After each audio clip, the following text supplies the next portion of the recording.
A veces ocurre cuando uno va en el coche y pone el GPS, te dice que la calle está vacía, pero tú estás en un atasco. En ocasiones el Google Maps dice que el río de aquí tiene agua, pero tú llegas y está seco. A veces las aplicaciones con el tiempo te dicen que va a llover y luego resulta que no llueve. Y parece ser en esos momentos como que tú dices, bueno, ¿qué es real? ¿Lo que me dice la aplicación? ¿Lo que me dice Google? ¿Lo que me dice Waze? ¿O la realidad? ¿Qué es más real? ¿Lo que dicen que soy o lo que soy? Si me dicen que estoy gordo, ¿estoy gordo? Si me dicen que soy feo, soy feo. Si me dicen que actúe mal, actúe mal. ¿Qué es más fuerte? ¿Lo que los demás opinan sobre las cosas o lo que las cosas son en su realidad? ¿Qué es más real? ¿El pecado que todos conocen o el que nadie conoce? ¿O son iguales? Un pecado público es conocido por todos. Un acto público, como algunos que ocurren en la televisión y que llegan a las redes sociales, son públicos. Y uno puede condenar o perdonar, absolver, porque son públicos, son conocidos, pero son más grandes que los que no son públicos, que los que son privados, que aquellos que ocurren en lo más secreto y recóndito de nuestro corazón. No. Lo real es lo que es real, no lo que yo pienso que es real. Por hecho que yo piense que tiene que llover y que va a llover hoy, a lo mejor no llueve. No puedo cambiar esa realidad, pero sí puedo cambiar la actitud con la que yo enfrento la realidad, eso sí, eso puedo cambiarla. Y cuando Jesús me invita a la cuaresma y en este tiempo a la conversión, es a cambiar mi mirada, a cambiar mi actitud ante la vida, a cambiar mi forma de ver las cosas. Por eso habla de conversión y por eso me pide el Señor que me convierta, que cambie. Y por eso Jesús le dice al final a esta mujer, no peques más. No porque piense que no va a pecar más, porque eso supera sus fuerzas, pero sí porque quiere que se imprima en su corazón el deseo de cambiar. Y ojalá realmente este tiempo haya impreso en nuestro corazón el deseo de cambiar la realidad. No lo que los demás piensan sobre la realidad, sino lo que yo pienso sobre la misma, mi forma de entender las cosas, de aceptarlas, de vivirlas, y también mi forma de entender y aceptar mi pecado y mi realidad interior. Cuando uno escucha hablar de pecados flagrantes como el de hoy, públicos, conocidos, pues uno piensa que bien estoy, ¿no? Que no tengo esos pecados flagrantes y públicos que todo el mundo conoce. Y a todos nos daría vergüenza que publicaran nuestra lista de pecados, ¿verdad? Que el cura saliera y dijera, bueno, el último que se confesó de esto, de esto, de esto. Ese, ¿no? A que nadie le gustaría. Por eso el pecado, la confesión tiene sigilo, no se puede contar. Para salvar, por supuesto, nuestra imagen, nuestra realidad. Pero eso no quita que el pecado esté ahí. Y el pecado en realidad nos hace bien. Nos hace bien. Y es curioso decir que nos hace bien algo que nos hace mal, pero nos hace bien ¿en qué sentido? En que nos ayuda a buscar la misericordia y experimentar nuestra miseria. Lo que nos hace mal, y muy mal en realidad, es pensar que no pecamos, que somos mejores que otros, que no cometemos errores, que nunca nos confundimos, que no tenemos nada público que puedan encontrar, porque Dios olvida todo, pero Google no. Entonces, Google se acuerda de todo lo que hemos hecho, de todas las cosas que han salido, entonces no sabe, tiene memoria infinita, parece ser. Entonces, de repente, pues, bueno, pues nos hace bien recordar que somos pequeños, que somos pecadores. Porque cuando yo me siento que estoy por encima de todo, quiero condenar a otros. Quiero que otros paguen, que otros muestren, que otros cumplan su pena porque se han equivocado y yo no, yo estoy bien. El Evangelio de hoy nos ayuda mucho a entender cómo es Jesús y cómo es Dios. En realidad es un Evangelio fuerte y duro, muy duro. Muy duro porque es un pecado público. En realidad los pecados públicos siempre escandalizan, claro que sí. Nos duelen, ¿no? Cuando uno ve un pecado público, como el pecado de una guerra, o como el pecado público de la gente que de repente se conocen, nos escandalizan y nos duelen. Porque el pecado en general nos hace daño. Aunque yo decía que nos hacía bien en un sentido, pero nos hace daño en otro. ¿Por qué nos hace daño?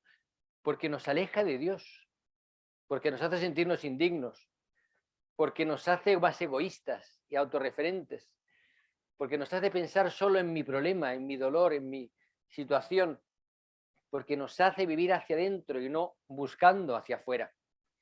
Por eso el pecado nos esclaviza. Por eso el pecado nos quita la libertad. Por eso el pecado nos quita la luz. Por eso el pecado nos quita la paz. Es por eso. Y por eso lo que Jesús vino a la tierra fue a decir, no pequen, vete y no peques más. ¿Por qué? Porque el pecado te hace daño. El pecado te aleja de mí. El pecado no te deja mirar a los demás con misericordia y con paz. La cena de hoy es muy fuerte y quizá puede ser como esa imagen que nos acompaña en esta última semana antes de la Semana Santa. Es una mujer que ya no tiene nada que decir en su defensa, que ya está entregada, que sabe que la van a matar, que cometió un pecado, no sabemos por qué, no entramos en el juicio, ni analizamos por qué cometió el adulterio, ni cómo lo cometió, ni de qué forma, ¿no? Como a veces le gusta a uno saber, así escarbar qué pasó. El chisme. Aquí no, simplemente cometió adulterio. Público, además. La encontraron cometiendo ese pecado. Y había una ley de Moisés, que era la que Jesús mismo seguía. Según esa ley de Moisés, pues lo que correspondía era apedrear a esa mujer porque era lo justo. Era lo justo. Y por eso trae a esa mujer indefensa, haciendo un poco de circo, a presentársela a Jesús. Porque ellos tenían la decisión tomada. Jesús no tenía que decidir si la apedreaban o no. Jesús no era un maestro de la ley. Jesús no era un fariseo. Jesús no tenía que tirar la piedra. Pero hacen teatro para que Jesús de alguna forma caiga en esa trampa y opine. Para que Jesús deje ver un poco ese olor a hereje que tenía Jesús. Jesús tenía un poco de olor a hereje. Porque decía cosas que rompían el esquema de los fariseos. Y por lo tanto por eso va a ocurrir lo que ocurrirá en Semana Santa, que vamos a celebrar dentro de poco. Y van a perseguirlo porque Jesús era un hereje. Era alguien que iba contra la ley de Moisés. Y una prueba más era que Jesús dijera en este caso, no hay que apedrearla. Eso bastaba entonces para decir, Jesús hay que matarlo porque es un hereje. Es un pecador público. Pero Jesús, cuando le preguntan de esa forma, ¿qué hay que hacer? Jesús guarda silencio. ¿Verdad que siempre impresiona este silencio de Jesús? Este guardar silencio de Jesús es fuerte. Nosotros muchas veces no guardamos silencio. Ante los pecados públicos, opinamos. ¿A favor o en contra? Y uno siempre tiene cosas que decir, ¿verdad? De las cosas que salen en redes sociales. Las redes sociales se prestan para que todo el mundo que tiene algo que decir lo diga. Impunemente, además. Se puede decir lo que quiera. Sobre quien quiera, no importa. Puedo condenar o absolver públicamente. Pero Jesús calla. Jesús en ese momento se queda callado, en silencio. Y comienza a hacer algo que ha dado mucho que hablar y que escribir, que es que empieza a escribir sobre la arena. Siempre se ha comparado ese escribir sobre la arena frente a los mandamientos de la ley de Moisés, escritos sobre piedra. Jesús escribe sobre la arena. ¿Qué escribiría? No sabemos. Puede que escribiera los mandamientos, puede que escribiera pecados posibles, puede que escribiera nombres, no sabemos. Da igual, pero escribe sobre la piedra, sobre la arena. Lo importante de escribir sobre la arena es que lo que está escrito sobre la arena se puede borrar.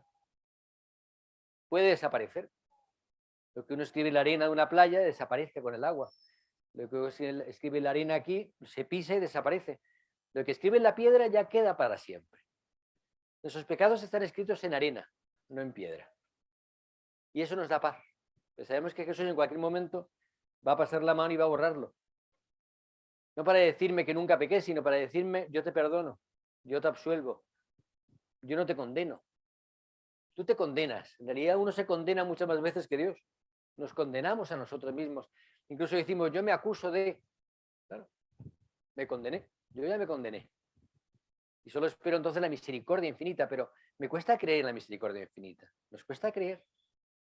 Nos cuesta creer realmente que Dios pueda perdonarme de esa forma, pueda borrar sobre la arena, pueda decirme, no te condeno tampoco, vete en paz. Que me diga eso Jesús, que me lo dice en realidad cada vez que me confieso, que me lo dice cada vez que llego arrepentido hasta él, que me lo dice María cuando llego al santuario y le digo, aquí estoy, pero he pecado, es verdad, he cometido pecados públicos y no públicos, o casi todos no son públicos, pero los he cometido, aquí estoy. Y Jesús me dice, yo no te condeno, vete en paz. Pero ¿qué dice antes Jesús? El que esté libre de pecado, que tire la primera piedra. El que esté libre de pecado. Esta frase que siempre la recordamos y bueno, pues tiene ese toque, ¿no?, de Jesús. El que esté libre de pecado. ¿Quién está libre de pecado? ¿Quién de nosotros puede decir que está libre de pecado? ¿Y cuántas veces nos permitimos el lujo de atacar a otros, de acusar a otros, y vemos claramente la pajita en el ojo ajeno y no descubrimos la viga en el propio? Y sentimos que los demás son mucho más culpables que yo de todo lo que hacen y que tienen más motivos para no ser perdonados que yo. Me falta esa mirada de Jesús. Me falta esa actitud de Jesús ante la mujer, ante los fariseos, ante mi propio pecado. Por eso nos viene bien hoy mirar este evangelio y volver a leerlo, y volver a meditarlo. Jesús escribiendo sobre la arena, guardando silencio, sin contestar. No contesta, simplemente guarda silencio. Al final lo único que dice es: quien esté libre de pecado, que tire la primera piedra, que condene. Y cuando se van todos, nadie te ha condenado, yo tampoco te condeno. Entrar así en la Semana Santa nos ayuda a mirar con misericordia nuestra vida, a cambiar la mirada sobre nuestra realidad. Nosotros podemos cambiar nuestra realidad, claro que sí, podemos cambiarlo. A lo mejor no podemos cambiarlo para que llueva, no podemos hacer que el tráfico desaparezca cuando existe, pero hay muchas cosas en nuestra vida que podemos cambiar, que podemos mejorar.